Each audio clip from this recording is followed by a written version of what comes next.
saya Fatimatul Mardiah, Ketua Kopri PC PMI Temanggung. Nah, akhirnya kita kembali lagi ke channel YouTube ini, channel YouTube Kopri PMI Temanggung yang setelah sekian lama tidak aktif atau tidak memposting video apapun.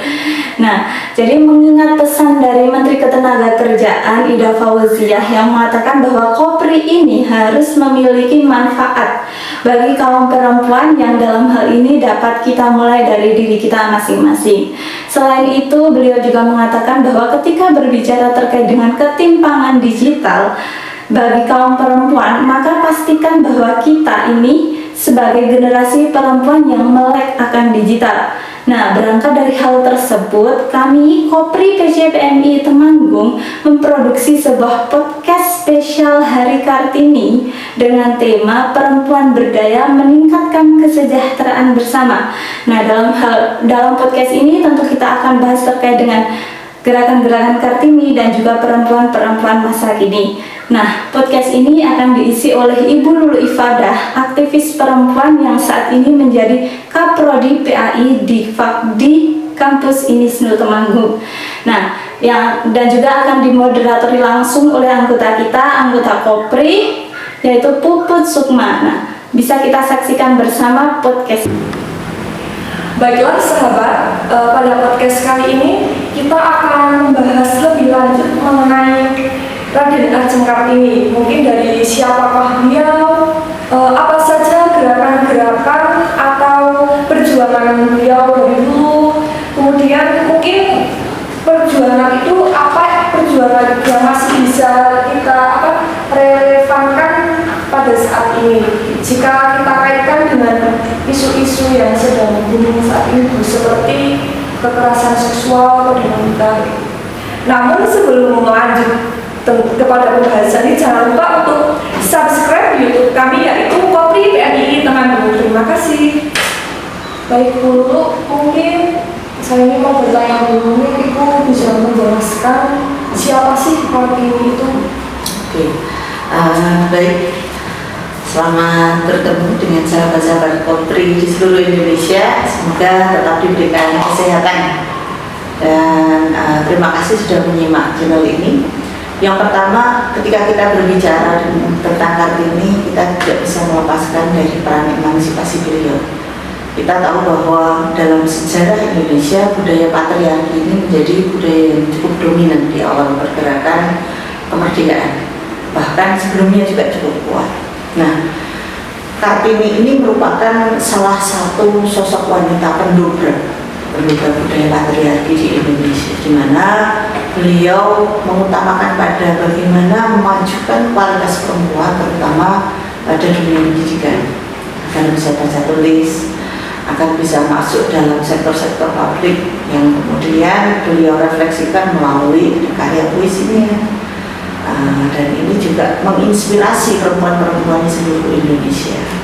Tentu saja berkat jasa beliau lah kita sekarang menjadi bagian dari penikmat sejarah bagaimana posisi perempuan itu mendapatkan tempat di hati pemangku kebijakan, kesadaran akan perempuan sebagai bagian dari pengubah masa depan bangsa ini kemudian muncul. Secara esensial seperti itu.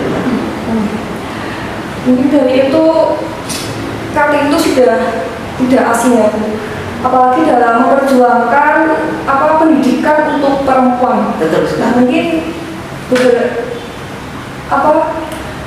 Ibu bisa menjelaskan kayak gerakan-gerakan atau perjuangan apa saja yang dari dulu sudah diperjuangkan oleh Kartini yang bisa kita relevansikan hingga saat ini. Ya.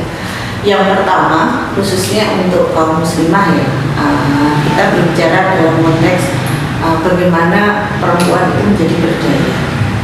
Kita sekarang sering ya mendapatkan semacam quote gitu, jadilah perempuan yang berdaya. Nah, tidak mudah diperdaya, tapi bisa memberdayakan perempuan-perempuan lainnya. Mengapa muncul begitu? Nah, bahkan ada quote lain misalnya, perempuan dilarang baperan, jadilah perempuan berperan. Mengapa ini selalu digaungkan? Memangnya laki-laki itu berperan semua apa enggak sih? Gitu. Kenapa kok yang selalu dikaitkan ini kayaknya perempuan tuh yang baperan? Memang nggak ada ya laki-laki yang baperan. Saya pikir juga ada. Memang tidak ada ya perempuan yang baperan, sudah mulai ada. Nah, ini merupakan bagian dari hadiah indah perjuangan RA Kartini di masa lalu. Bagaimana beliau berusaha untuk mengambil hak-hak perempuan itu tidak hanya pada sektor domestik, dapur, kasur, dan sumur ya kalau dulu istilah Jawanya. Dapur, kasur, sumur ini merupakan bagian dari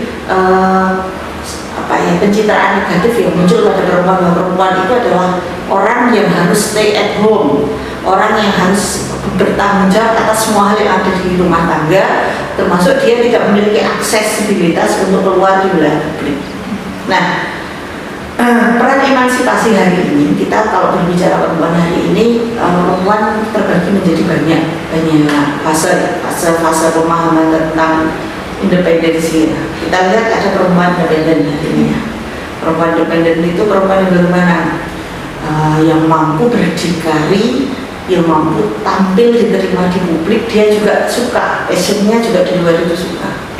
Pembahasan kita tidak kemudian mendiskreditkan bahwa perempuan yang berada di rumah itu tidak ya, tapi kita melihat dari potensinya. Ada orang yang memang kalau bekerja di sektor publik itu lebih nyaman, misalnya kayak contohnya saya seperti itu. Tapi mungkin juga ada banyak perempuan di sana yang lebih senang ketika berada di sektor domestik, artinya mereka tetap berdaya loh, tapi berada di rumah. Mungkin hari ini dengan konsep belanja digital ya, menjadi tetap bekerja tapi tetap di rumah, atau mungkin malah lebih nyaman berada pada zona diberi oleh laki-laki. Nah, misalnya minta jatah pasangan, tapi ya kalau bahasa teman-temannya nyadong gitu ya, tapi tidak berdaya secara pribadi ini juga ada. Nah, mengapa pemahaman ini beragam? Tentu saja kita tidak bisa melepaskan dari kultur budaya masing-masing ya. Ada orang yang memang berada pada lingkup budaya patriarki yang sangat kuat, jadi menganggap bahwa perempuan itu ya memang seperti itu, ya di wilayah domestik, dan itu nyaman. Ya nggak apa-apa kalau memang itu nyaman, selagi kenyamanan ini tidak berujung pada konsep benar lebih, tidak menjadi orang yang selalu merepotkan. Nah ini sebenarnya kunci berdaya itu kalau kita berbicara dengan belajar dari Kartini itu sebenarnya bagaimana kita itu bermanfaat. Nah, ini kan sangat relevan ya dengan konteks pendidikan Islam. Khairunas anfa'uhum linnas. Sebaik-baik manusia itu adalah manusia yang bermanfaat bagi manusia lain. Tidak dijelaskan nih manusia yang bermanfaat itu harus laki-laki atau perempuan. Ya, artinya yang memberikan kemanfaatan itu perempuan pun memiliki hak di sana. Nah, bermanfaat itu hari ini memang tidak bisa hanya pada sektor domestik, Mbak. Kalau kita cuma bermanfaat itu anak itu ada masa dewasanya. Dia sudah mulai lepas dari orang tua, tidak terlalu suka lagi nih kalau apa-apa pergi kondangan sama bapak ibunya gitu ya. Memiliki kehidupan. Betul, memiliki kehidupan baru, memiliki fase pubertas di mana mereka mencari jati diri dari lingkungan, tidak bergantung pada ibunya di rumah. Nah, disinilah kemudian perempuan-perempuan yang anaknya sudah mulai dewasa ini kan berpikir, apakah saya tetap harus seperti ini di rumah saja, sementara anak-anak sudah tumbuh berkembang dengan lingkungan dan kondisi pendidikannya. Maka muncul kesadaran bahwa oh iya, saya harus bermanfaat tidak hanya di lingkup keluarga, tapi juga bagian dari masyarakat.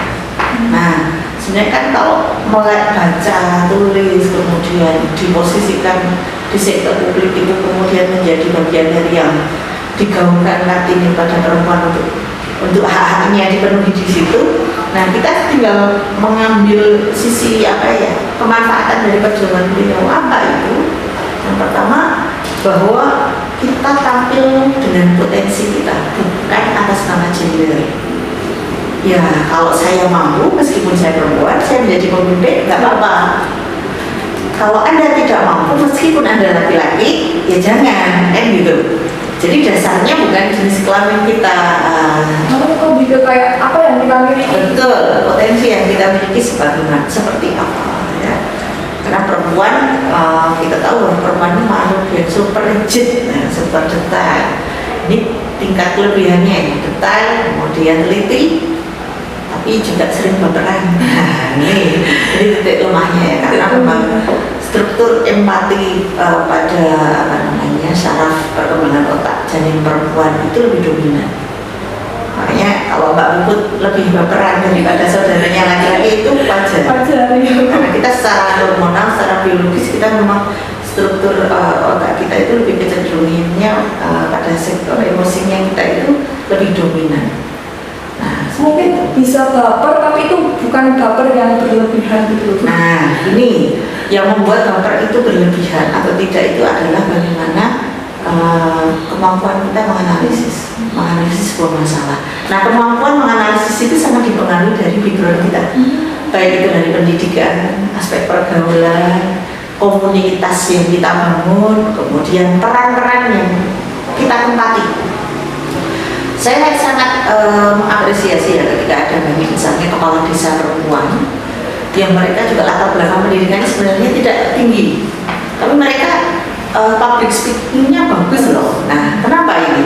Artinya mereka berada pada lingkungan yang tepat untuk mengembangkan potensi. Mereka ada potensi loh untuk public speaking yang bagus, meskipun mungkin secara akademik mereka belum terpenuhi sebelumnya. Tapi karena terbiasa dengan komunitas yang mampu membuat mereka belajar, akhirnya mereka bagus. Public speaking-nya bagus, cara merespon terhadap problem di masyarakat juga bagus lah, responsif dan sebagainya.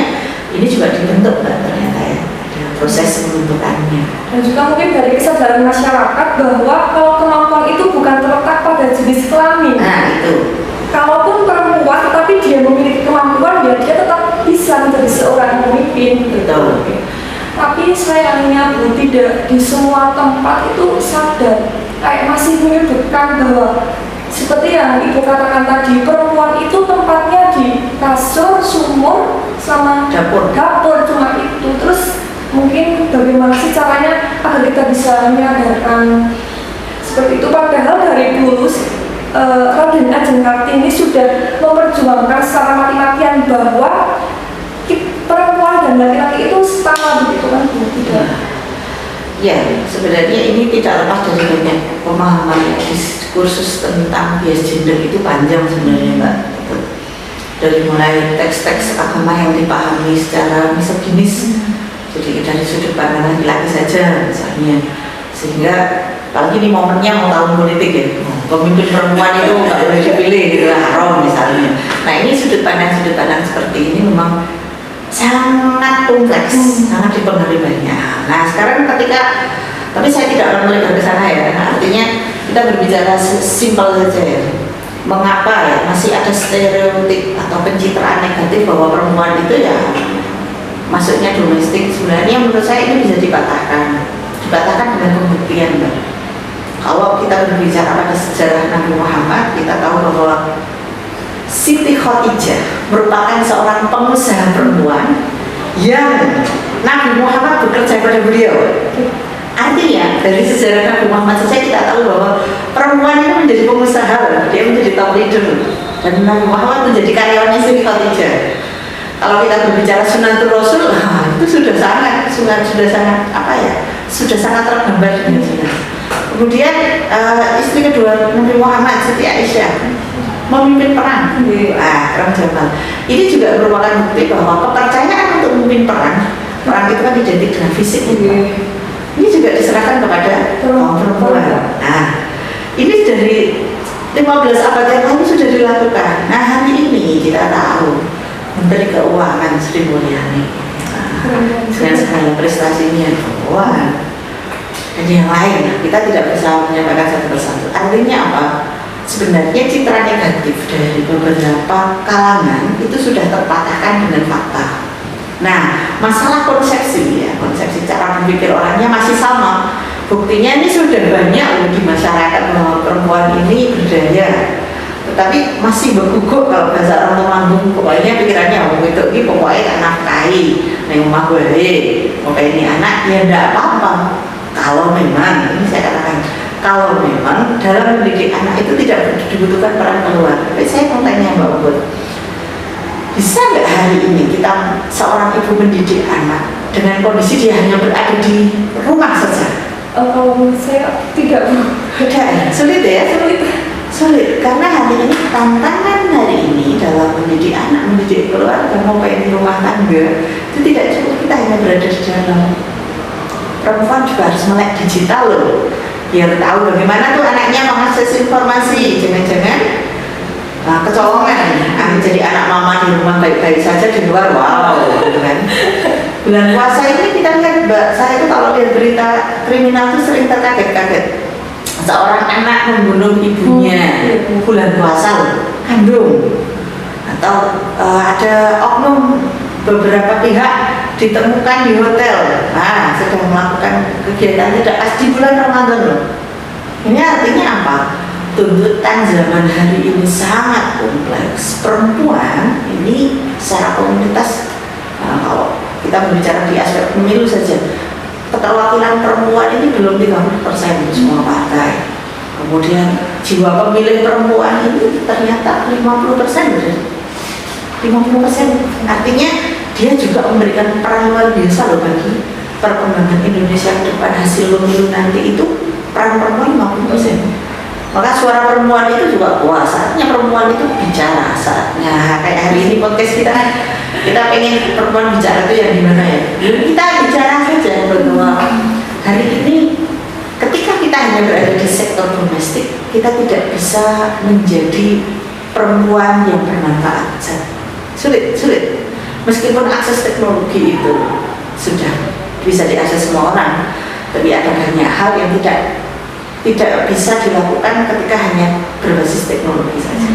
Ya, bersosialisasi itu kan tidak bisa diwakili oleh platform teknologi yang semacam apapun ya.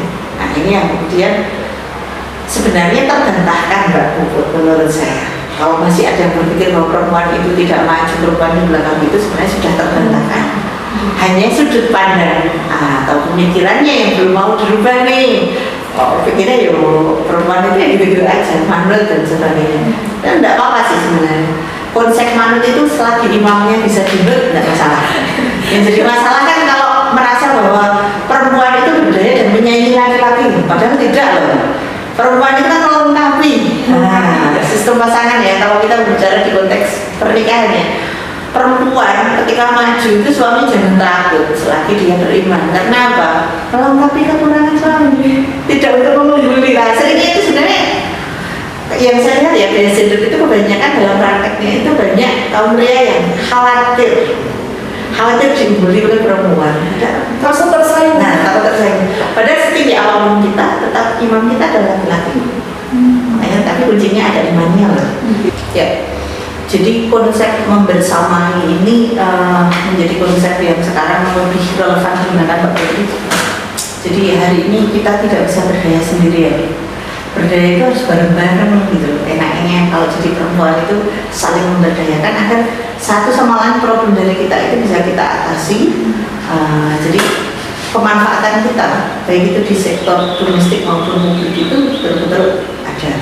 Perlu juga saya garis bawahi di sini ya, bahwa peran perempuan di sektor publik itu penting ketika itu sesuai passion dan memang dia mau. Bagaimana jika perempuan kita ingin menjadi ibu rumah tangga? Nah, ibu rumah tangga merupakan profesi yang sangat mulia, bukan menghancur. Jadi nanti kalau sahabat-sahabat ya mungkin bisa disampaikan ke teman-teman yang lain laki-laki. Kok bisa sudah punya istri, kalau ditanya istrinya di mana, kerja apa? Gak kerja kok, nganggur aja, cuma jadi ibu rumah tangga. Itu salah besar saudara-saudara. Ibu rumah tangga adalah profesi mulia. Buktinya Mbak Puput, satu saja aktivitas ibu rumah tangga itu dihilangkan, kita harus membayar orang yang lebih mahal. Ada istrinya nggak mau cuci baju, kalau beli berapa biaya? Contohnya, artinya ibu rumah tangga juga adalah pilihan profesi. Kita harus menghargai apapun profesinya, perempuan itu mau di wilayah publik, wilayah domestik itu tidak masalah. Yang masalah adalah ketika kita dibatasi hanya karena alasan pemahaman yang berbeda. Nah, memang ketika kita menjadi perempuan yang ini, menurut saya kita sudah diberikan ruang yang cukup luas. Maka dari itu, mari kita menjadi Kartini masa modern. tanpa harus melangkahi kodrat kita secara biologis. Kodrat biologis perempuan ada hamil, melahirkan, menstruasi itu sudah tidak bisa dihindari, Mbak. Tetapi di luar itu kita masih bisa mengeksplor diri kita sesuai dengan passion dan minat ya, passion kita masing-masing, karena nggak harus kan semua perempuan itu di sektor publik kayak saya, kayak Pak mungkin nggak harus ya, sesuai passion dan minatnya saja. Dan juga kita tidak bisa mendiskreditkan teman-teman yang memilih untuk menjadi ibu rumah tangga, itu profesi yang luar biasa. Menurut saya itu mulia banget, bahkan saya sendiri nggak bisa awal menjadi ibu rumah tangga ya, karena kuliah profesi saya di luar. Ini seperti itu Mbak Putri. Ternyata pembahasan mengenai gender itu sangat menarik aku, walaupun dari dulu hingga saat ini pun tetap ya masih banyak pembahasannya terus. Never ending. Tapi Bu sekarang kan banyak ya kayak kasus-kasus itu seperti kekerasan seksual, pelecehan-pelecehan itu yang terjadi. Ada juga malah yang saat ini itu diberita kayak pengasuh pondok yang telah melakukan pelecehan terhadap santriwatinya. Nah itu kan korbannya itu 6 perempuan ya Bu. Kalau melihat keadaan atau fenomena yang seperti itu bagaimana Bu? Iya, menarik itu Mbak Putri. Hari ini kita Indonesia dihadapkan dalam problem yang cukup berat dan menurut saya perlu untuk gerakan bersama untuk memerangi, yakni bagaimana predator seksual, baik itu di lembaga pendidikan maupun lembaga pendidikan bergenre agama Islam. Wah, saya ketika mendengar beberapa kasus, bahkan mungkin di lingkungan terdekat kita ada kejadian semacam itu Mbak Putri, tentu sangat miris ya. Maka kejadian ini harus menjadi pembelajaran bersama. Banyak sekali solusi yang kemudian hadir. Salah satunya adalah dimunculkan kurikulum pendidikan seksual usia dini, penguatan. Jadi penguatan kurikulum seksual usia dini. Kenapa ini menjadi penting? Jadi banyak dari pelaku, banyak dari korban maksudnya, banyak dari korban pelecehan ini tidak paham kalau mereka dilecehkan karena tidak tahu. Ada yang seperti itu kasusnya. Atau karena saking takdirnya diminta untuk melayani juga mau karena nggak tahu kalau itu bagian dari pelecehan. Artinya edukasi seksual dini itu wajib hukumnya dilakukan dari jenjang anak itu mulai bisa tahu, paham, mengerti. Jenjang apa itu, misalnya PAUD sampai dengan di usia dewasa ini bisa menjadi bagian dari kurikulum, baik itu terintegrasi. Jadi tidak secara secara spesifik menjadi mata pelajaran atau mata kuliah ketika kuliah, tapi tersirat dalam mata kuliah nilai-nilai pembelajarannya.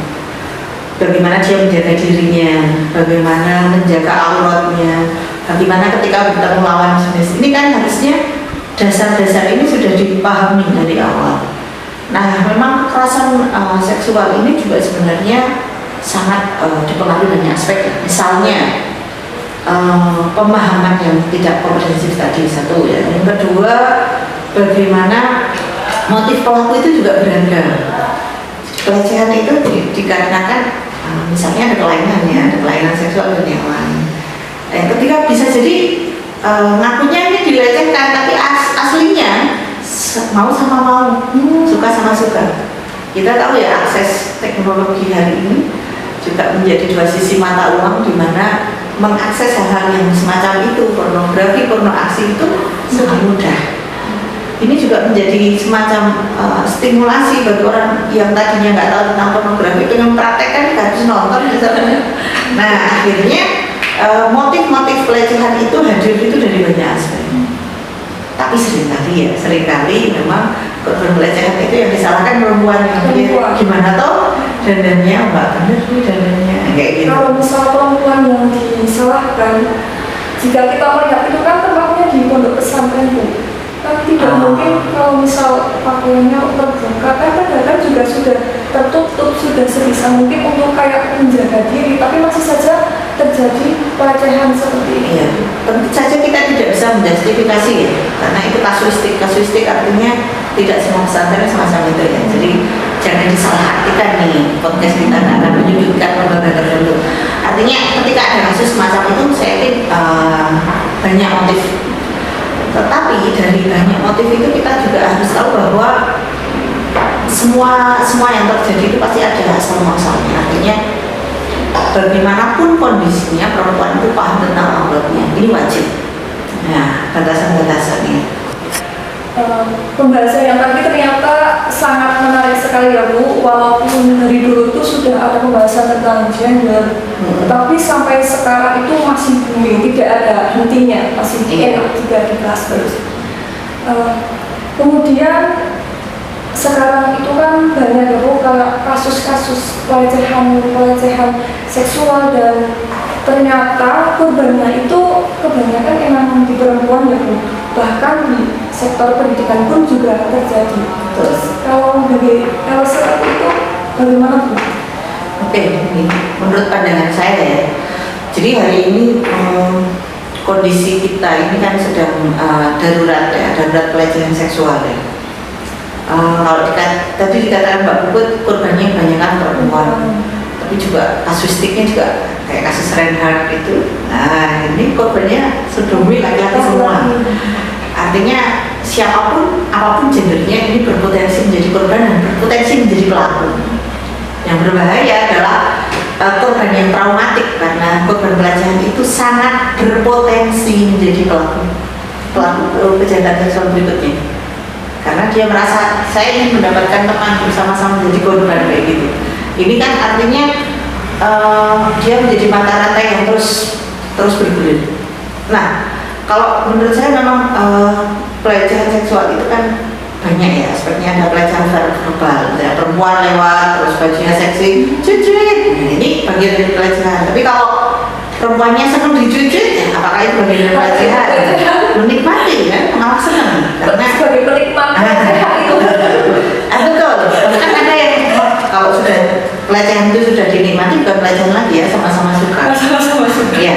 Karena namanya bukan pelecehan. Bukan pelecehan ya. Artinya ketika ada perempuan, baik perempuan maupun laki-laki, secara verbal diusik ya, hal-hal yang kaitannya dengan perkembangan hormon laki-laki atau perempuannya, kemudian disenggol, dicubit dan sebagainya, itu bagian dari bentuk pelecehan awal yang berlanjut. Nah, berlanjut ini ketika ketemu kaum pedofilia misalnya, seorang dewasa yang menyukai anak kecil ini, saya kok kalau bahas ini kok ngeri ya, karena saya punya anak kecil 2 gitu.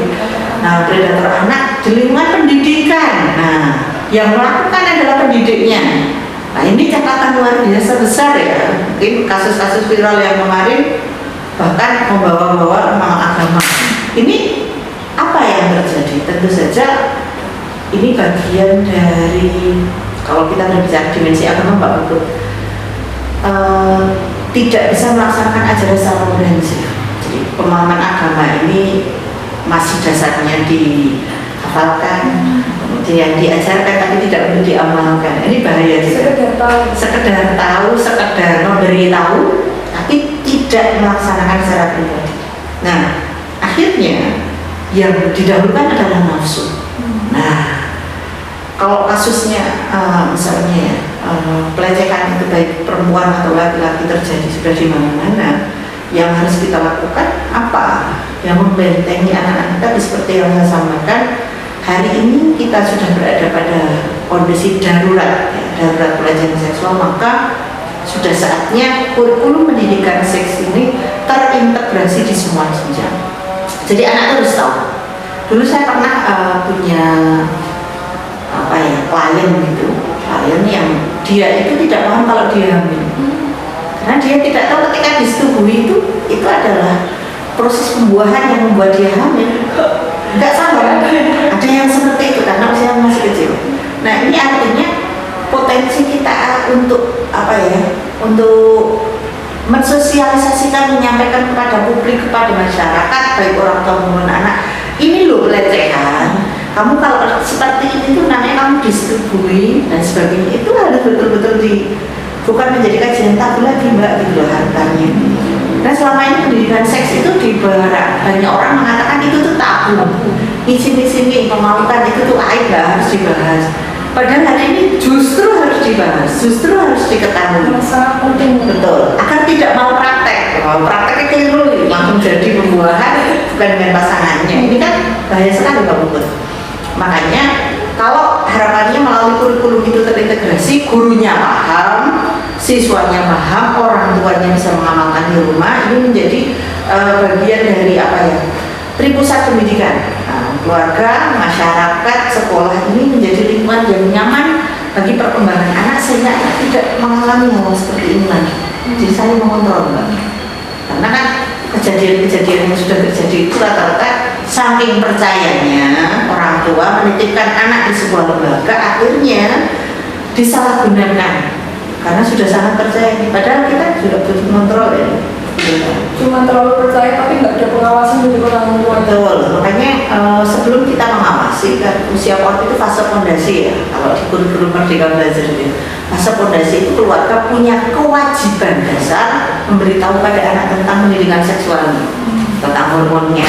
Ketika disentuh payudaranya oleh laki-laki itu namanya pelecehan loh. Kemudian ketika seperti ini harus bagaimana dan sebagainya. Ini menurut saya belum semua orang tahu, Mbak. Nah, hari ini edukasi seksual itu wajib dilaksanakan kepada semua pihak, semua sektor, agar mampu saling mengontrol satu sama lain. Mungkin seperti itu, Mbak. Untuk selanjutnya mungkin kayak bagaimana sih cara meningkatkan kesejahteraan bersama, terutama untuk para kartini-kartini muda? Ya. Seperti yang saya sampaikan di awal ya, jadilah berdaya untuk memberdayakan orang lain agar kita tidak mudah diperdaya.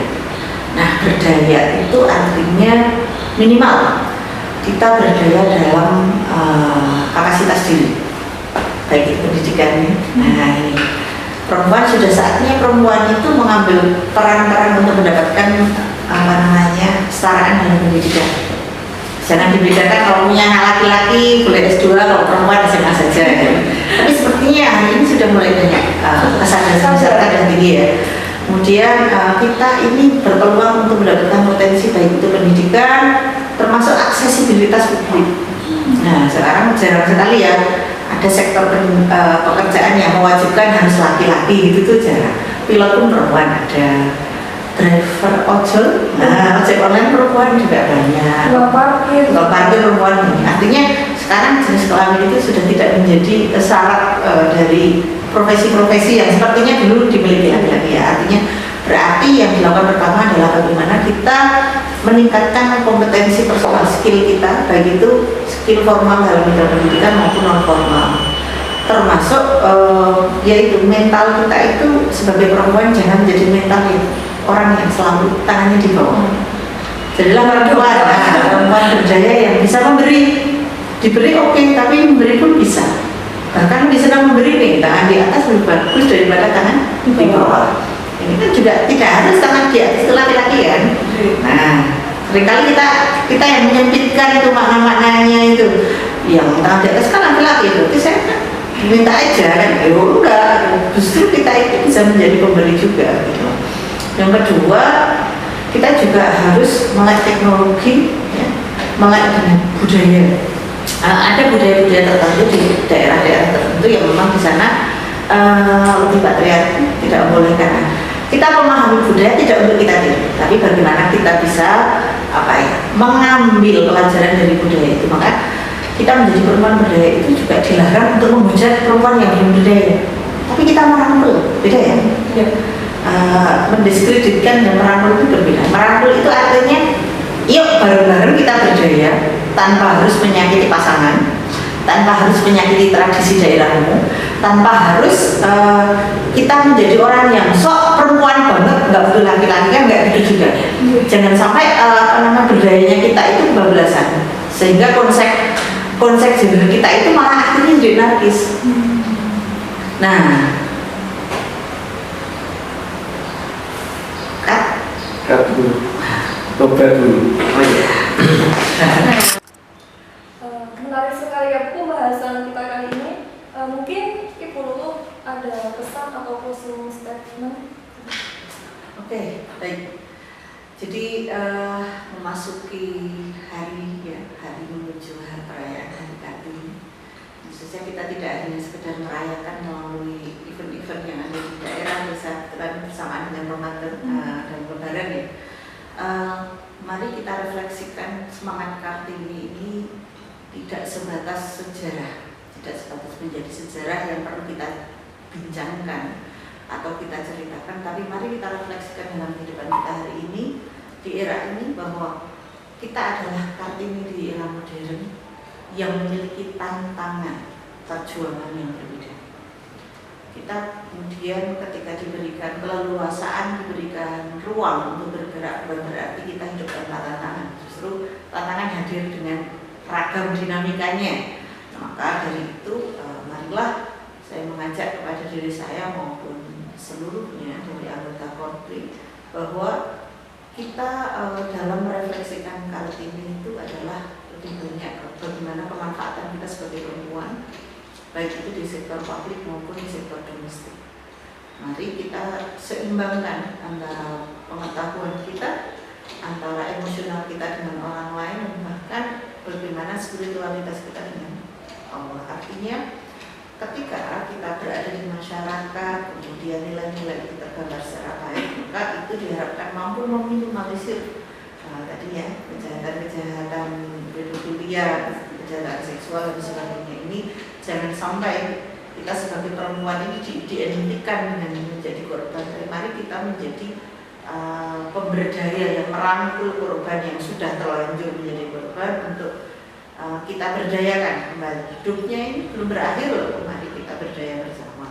Dan bagi yang memang kondisinya masih perlu kita benahi dan itu sudut pikirannya, bagaimana dia pendidikannya, mari kita memberikan penyadaran-penyadaran lewat gerakan-gerakan produktif tanpa tadi harus menyingkirkan dari perbedaan-perbedaan yang ada di masyarakat.